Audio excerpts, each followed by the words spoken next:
Are you okay? Okay. My tea smells really good. That's good. Now, I put on the TV, I put NASA images on the TV. Oh, yeah. Shannon loves the NASA channel. I do. It's very reassuring and very, very, very settling to know that there are entire swaths of the universe that'll kill you if you're in them. Basically, all of that'll kill you if you're in it. But it's beautiful, so, and right now the Earth's kind of turned into that sort of same idea. So, yeah, I just figured NASA images on the TV while I'm reading to my lovely lady friend and the internet as well. As we get into part 2 of the volume 2 of the book, we're going to start off with a scene here about Dave, unless you want to skip that one. No. Do you want to skip this book altogether? Or? Shannon. Okay. No. Just kidding. All right. Dave Bellows has been in this business for over 40 years, and retirement looms large for him. He has enough money that he doesn't need to work anymore. He just has to keep himself busy. He has to do the job as he doesn't believe anyone else can do it as well as he does. Special operations building might fall down if he leaves, in his mind anyway. He'd raised a family and now lives alone with his wife of 35 years. His kids grown and already having left the nest. He doesn't have any mementos in his office, as this would go against his persona as a gruff military man who was as heartless as the next guy. He had to maintain this image as he saw it to prevent those under his command from losing respect for him. The man who spends his days trying to keep everyone in line is very different from the man his family knew, and he had to keep it that way. Dave's fine with being seen as somewhat of a jerk if it maintains his standing within the organization. He maintained control over those who would do the wrong thing the moment they had the chance. Keeps his office in immaculate condition.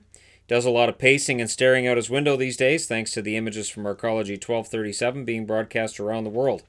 He'd suspected something was at play when people started dying in Arcology 443, and then the same started happening on 1237, but in his worst nightmares he couldn't have imagined anything like this. Arcology 652 had felt like a punch in the gut since they totally missed that one. When he heard that the entire planet was declaring war on Altil, he wasn't surprised. That said, he did view this as a rather large mistake.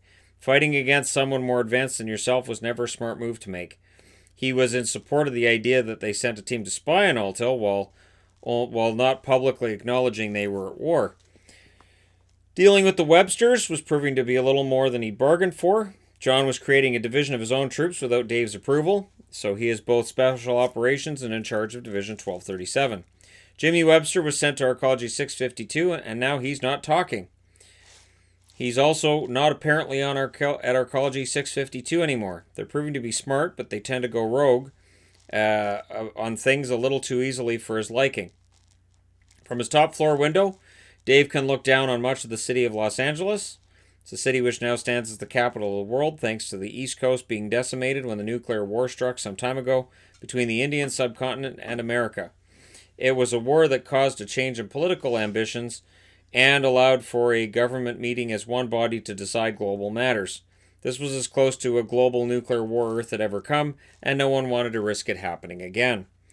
Dave can see their one world government building from his special operations headquarters, being that they're only a few tall buildings away within the same city. Each headquarters rises 200 stories from the ground, and each were built to sustain any earthquake California might have up its sleeve.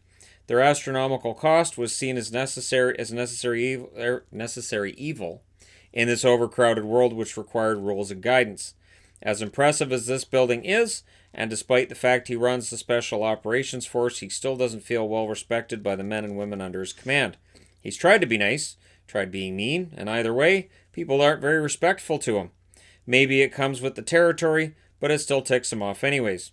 Calling in Rob and Steve like this might seem like overkill. Information passed on to Dave has him concerned about the Websters and what they might be capable of. Though he doesn't consider himself to be a paranoid man, he nevertheless wants to be thorough here.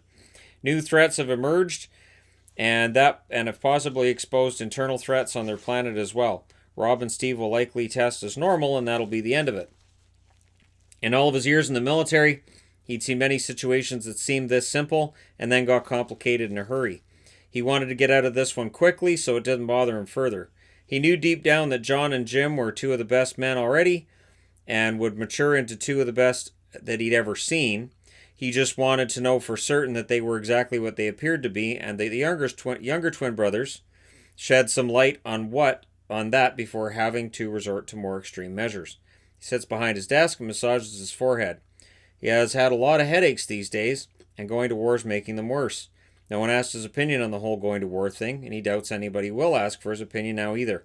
The city outside is its usual self, and everything looks quite normal. Dave knows that this appearance lies. Next scene. Jenny's sitting under her makeshift cover, pretending she isn't soaked to the skin. She's wishing that she was anywhere but here right now. She has every intention of thanking the gods of the sky if she survives this storm. She's not really a praying person, but the wind and rain are making her think this might be a good time for her to start. It's relentless, and the rain is so thick she can't see. It had been a nice day. It had been bright, and the cloud had been in the distance mere hours ago. She watched it come towards her, and she was powerless to stop it. She couldn't move out of the way. Shelter wasn't enough to protect her from more than the early outlying showers. It certainly wasn't built to withstand this kind of punishment as the storm intensifies. The wind roars. The roar is as constant as the rain beating down upon her. A bright day has become almost as dark as the sky would be at midnight. If someone told Jenny she was in hell, she'd believe them. The roaring noise seems to grow louder, and again, she would believe there was a monster out there now if she were told. She's certainly seen her share of monsters recently. She sees a light in the sky. Jenny's unable to focus on it, with the rain beating down upon her. She's seen lights like this before, and they're usually craft flying overhead that move along. At night, when the sky is clear, she sees many shooting stars. They're very common and usually are comprised of space junk re-entering the atmosphere. It's the part of the world they live in. This light is not related to flying stars and seems much brighter than the craft she usually sees watches pass over her position on the rare occasions she even sees one pass by. The light seems to get brighter. Maybe it's a comet coming in for a crash landing to finish her off. No, it's not coming in fast enough for that. All seems to be moving side to side in the sky as if fighting the strong winds. Comets don't generally have to fight through strong winds. They just crash into the planet and wreak havoc on the land below. This can't be a comet and seems too real to be a dreamed image. If the insanity from the arcology is affecting her now, it's picking the perfect time to mess with her head. The engine becomes audible over the wind, and as the ship attached to the spotlight emerges from the ship attached to the spotlight emerges from the downpour. The ship lowers itself onto the beach, and Jenny sits and stares at it in amazement for a few moments before she takes off running towards it. If it's a band of rabid rapists, she'll deal with it. She's willing to go through anything to get off this island right now, and will certainly kill to escape this hell. She just has to get off this island and out of the rain. The door to the ship opens on the side of the shuttle, and Jenny literally dives into the door rather than using the provided stairs. She falls onto her back, short of breath, and looking up at a smiling woman. "Thank you so much," Jenny says as the woman helps her up. "Jenny Keenan, I take it," the woman asks while wrapping a towel around her. "Yes, who are you?" "Andrea Blaine, Special Operations." "You're a very lucky woman," she says as she leads Jenny towards the back of the shuttle. Jenny feels the shuttle taking off as she sits down at a table that has food on it. This is real food, and she doesn't ask whether or not she's allowed to have any. She grabs herself an apple and bites almost half of it off before swallowing it, nearly choking herself as she does so. Been hoping to see anyone for so long now. I was so glad to be off that arcology, and I thought I was lucky until it sent me to the wrong spot. I wanted to be a little closer to the continent, not some small crappy island in the middle of nowhere. "They're not built to carry humans," a man says as he leaves the ship on autopilot and comes into the back to talk to the arcology survivor. "Name's Jim Webster, also a member of Special Operations. We were on Arcology 652 and saw your message. So we tracked you down. That pod dropped you out there due to your weight being higher than it was designed to carry. I'm amazed you survived the fall." "Did you just call me fat?" Jenny asks, looking down at herself. No. I'm just saying they're made to carry packages and goods, usually topping out at 40 kilograms, and you're above that. It affects where the pod sets you down. It's overcompensated for the weight and flung you further out than you were aiming for to splash down. I'm fine with taking you wherever you'd want to go right now after I take you to headquarters for an interview," Jim says as he sits down next to her. "Why do I have to be interviewed?" "You're the sole survivor of the 652 settlement, so Special Ops have a few questions for you. I'll make sure you're in and out real quick. No one wants to be there for very long. I hate being there myself. I work there. That's standard for a workplace, I guess." Andrea nods. Means you have to deal with Dave. No one likes dealing with Dave. He's our boss and, well, he's our curmudgeon. He means well, but he's probably a couple of decades past his prime. Just answer his questions fast and we'll get you home or wherever you want to go. Fine, I just want my life back, Jenny says with a sigh as she runs her fingers through her hair. Ugh, and I need a shower before I do anything. Does this shuttle have a shower? Yep, right through there, Andrew says and points to the bathroom. It's a little rough, but it'll do in a pinch. Jenny springs from her seat and rushes into the bathroom and sets about the work of cleaning herself up. Her ordeal seems to be near an end. She just hopes she doesn't wake up to find out this rescue is just a dream. Next scene. Oh, they're showing like moon stuff and astronaut stuff. That's really kind of cool. All right. The NASA channel is fantastic. Highly recommended at this point in time. It's a good channel. Rob and Steve head downstairs into the diner and find their mothers waiting for them. She doesn't look happy. Her hands are on her hips as she bores holes through them with her narrow eyes. Steve, you had a girl upstairs last night? Bible study all night, Mom, Steve says without hesitation. And with an innocent smile, he has been adept at delivering since he was 3 years of age. Yeah, I wasn't born yesterday. Your sins will be your undoing, young man. Now, where are you two going, she asks, folding her arms across her chest and making it clear she's not already in the mood for an argument. She was very difficult to get away from when she was like this. We have an interview or something, Rob says, trying to downplay what's happening. Special ops called, and I don't know if John and Jim are in trouble. Either way, they want to talk to us. They didn't ask me, she says, shaking her head.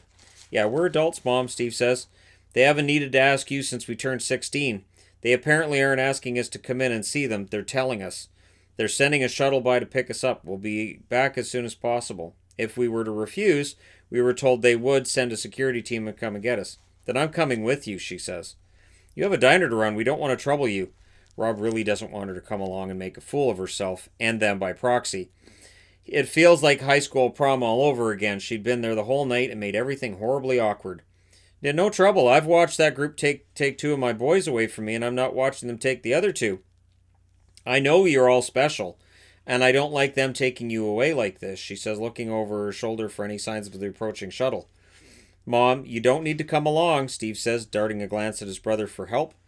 This'll be quick. We'll be home by dinner, and we'll let you make meatloaf. You know, that meatloaf you like meeting us. There's all kinds of meals you could make us. Hey, maybe you could start cooking now.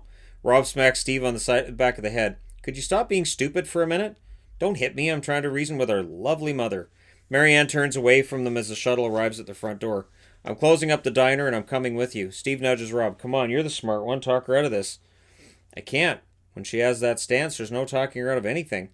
We're going with her to Special Ops headquarters, and we have to ride this out. This won't take long, Rob says, patting his brother on the shoulder, not having any idea what awaits them.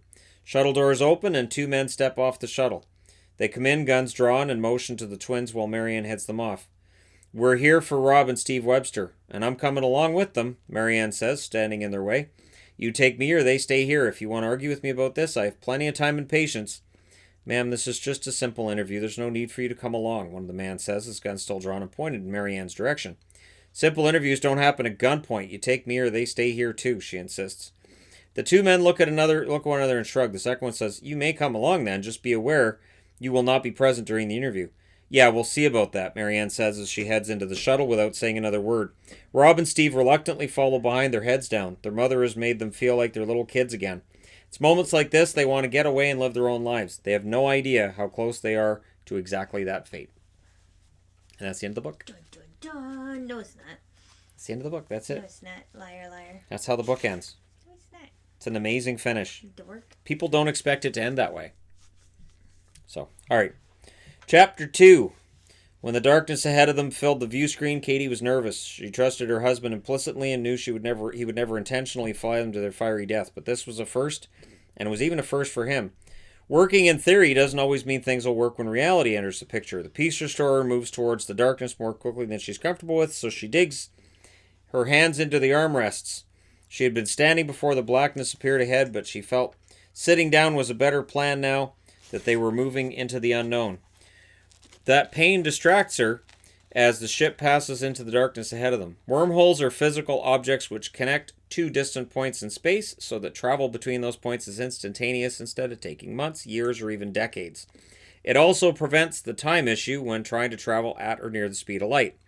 It came after some harsh lessons have been learned regarding traveling at the speed of light or near it.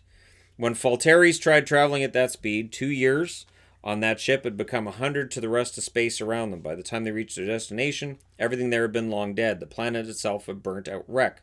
Wormhole technology then became their number one priority. This frozen moment in time as Katie watched, her breath being held, the perfect darkness became a starscape before their very eyes, and was proof that the new technology to Falteris had finally advanced. This was the first ship to ever pass through a wormhole of its own creation. The wormhole would then close as soon as its tail section had passed through the portal into another area of the galaxy. Their enemies required energy from a nearby star to make such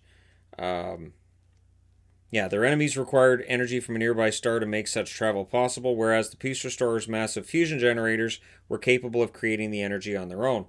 There had been personal wormhole generators. This required vast amounts of energy and had to be closed quickly, as there was a concern that left open they could start causing other problems with space-time. This had yet to happen, but no one wanted to be the first and wipe out existence by being careless. Falteris had been able to send soldiers as explorers to distant worlds, but generating the power needed to pass a ship through such a creation had been out of reach until now. Cordell Laris had helped develop the technology, the same as he had helped to develop advanced warships such as this one. They were closing any gaps that were left in their race against Altil to be the better armed side. Mike was just as nervous as Katie. It was just he was better at hiding it. This was part of his job, especially now that he was the leader of the forces he had at his disposal. He might be running and gunning without the support of his own government, but he is doing it as he felt he had to under trying circumstances. When Altil had been revealed as the ones responsible for all the deaths on Earth's arcologies, Mike had been certain that this meant war for his world against Altil. Falteris, however, was too comfortable with their place in the galaxy as pacifists, and now Mike was on the run to defend Earth and maybe take a shot at Altil while he was at it. The very existence of the Peace Restorer was a mystery to most. Its construction had been carried out by a crew hired by Mike's friend Dradshin.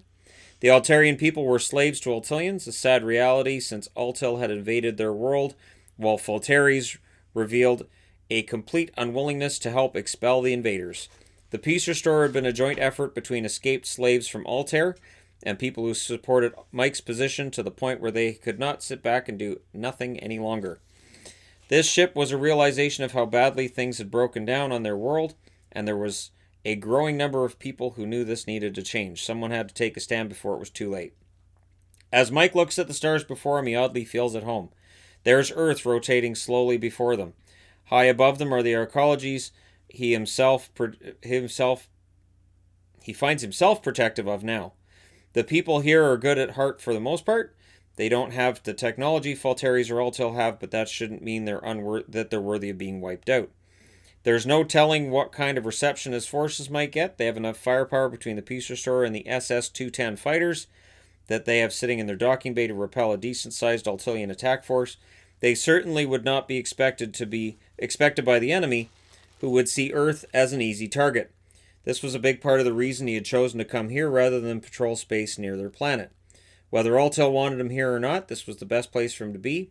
He wished on some level he didn't have to bring his wife, but her life on their planet was over until they dealt with the Altilian threat. The threat had started meddling with human DNA. That threat had started meddling with human DNA and found a way to expose the darkest side of humanity through subtle DNA manipulation.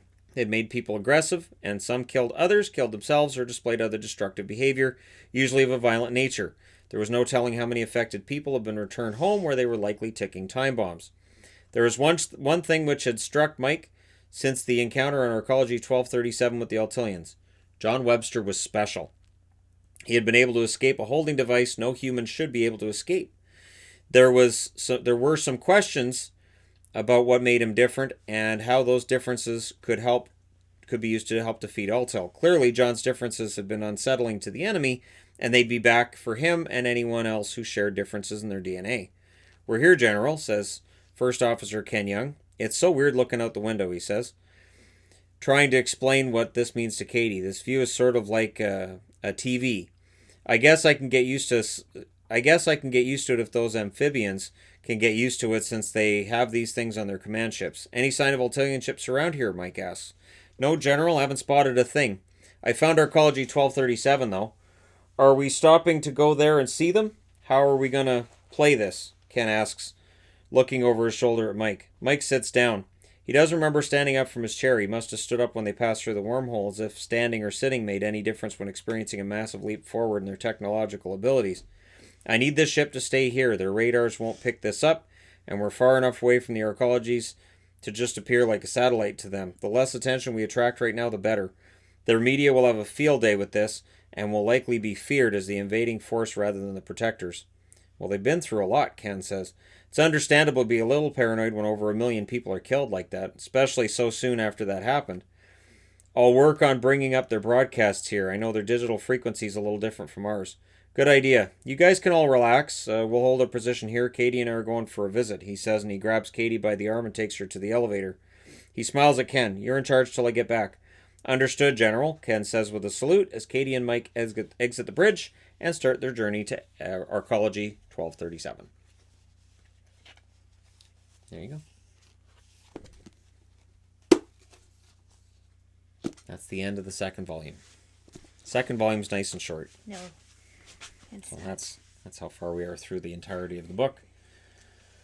And yeah, so Katie was wrong. They didn't go to another galaxy. They're still in the same galaxy. I had that at the end of the first book where it said it's another galaxy, and I had toyed with the idea of it being another galaxy, but I thought, nah, you went to Earth. We'll just keep it in the same galaxy for this trilogy, and then we'll go to other galaxies in subsequent books after that. When I originally wrote these books, by the end, I think I was up to part 8 or part 9, and there were 4 different galaxies involved. Because again, I want to do something different. I thought, well, gee, if you can just go from one star to the next and it takes an hour, why can't you just go to another galaxy? If we're going to get ridiculous, let's get really ridiculous. So I had the Large Magellanic Cloud in it, and then I had the Andromeda Galaxy, the Triangulum Galaxy. I tried to go through like astronomy books on which galaxies were closest and which ones were biggest. So the Whirlpool Galaxy was where it ended up, because the Whirlpool Galaxy is huge. I thought, man, there's a lot of stuff I could do with the Whirlpool Galaxy. But yeah, so there you go. The nerd book reading is done for tonight. Well, it is. It's a very nerdy book. I did enjoy doing the GTA bit tonight, so if people enjoyed that, and if the view counts are up on that, I have no problem with doing that. Probably about once a week. Sort of as a stress relief thing, and just kind of for fun thing. Or I can play Sims. I can do Sims on my PlayStation as well. Or Need for Speed, and people can watch me rage about Need for Speed, because it makes me angry. So, that kind of thing. That game does make you angry. Yeah, it makes me want to throw the controller within about 5 minutes of starting to play it. So, yeah. There you go. Thank you guys so much for all your support. Again, thank you guys for supporting both channels throughout all of this, as life continues to be, well, it's still going on technically, but we're just not a part of it. We're all apart. So yeah, do your part. This is kind of what I'm saying here, and we'll get through it. Hit like and subscribe if you're browsing your way through, and this is the random video you ended up on. Thank you guys so much once again. Stay safe, stay home, wash your hands often, and I will talk to you guys again soon.